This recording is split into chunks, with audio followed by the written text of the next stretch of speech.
Hello guys, welcome छ मेरो YouTube च्यानलमा है। तपाईहरुलाई एकदम स्वागत छ। आई होप तपाईहरु पनि एकदमै सन्चै हुनुहुन्छ होला। म पनि एकदमै सन्चै छु।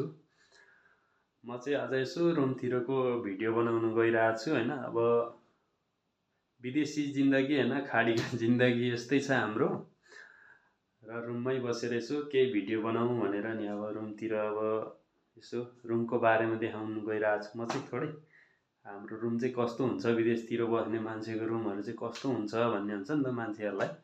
अब जस्तै अब नेपालतिर बस्नुहुने हाम्रो दाजुभाइहरूलाई विदेशमा चाहिँ कस्तो होला, जस्तै विदेशमा आउनु नभएकोहरूलाई हैन।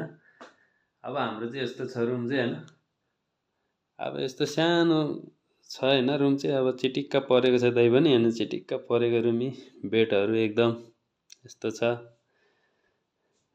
यहाँ चाहिँ एकजना साथी हुनुहुन्थ्यो, उहाँ चाहिँ छुट्टी जानु भएको छ।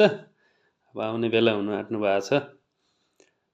यता यो चाहिँ मेरो बेड हो, यो चाहिँ मेरो बेडमा अब यहाँ यस्तो छ। अहिले छुट्टी छ नि त, लतरपतर भएर सुतिरहेछ। यो सुर्केस हो, यो चाहिँ नेपाल जान आँटिरहेछ यो सुर्केस चाहिँ। अनि अब चिटिक्क छ जेस रुमहरू यस्तै छ रुम। एसी छ, फ्यान छ, यही जेस सुविधा चाहिँ छ यहाँनिर। जेस सुविधा चाहिँ छ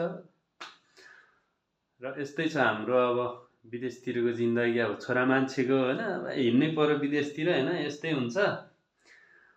अनि अब यसो छुट्टीको दिन चाहिँ अब भिडियो सिडियो बनाऊँ भनेर बनाएको है। अब के गर्नु, यस्तै छ।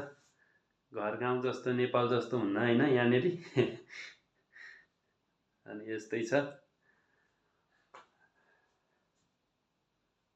मेरो चाहिँ यो फर्स्ट भिडियो हो हैन, च्यानल खोलेको यो फर्स्ट भिडियो हो है। हेरेर यसो लाइक गरिदिनु होला, के कस्तो छ भनिदिनु होला है। सब्सक्राइब पनि गरिदिनु होला र माया गरिदिनु होला। यस्तै यस्तै नयाँ नयाँ भिडियोहरू म लिएर आउने छु। यति भन्दै अब धन्यवाद, नमस्कार, माया गरिदिनु होला।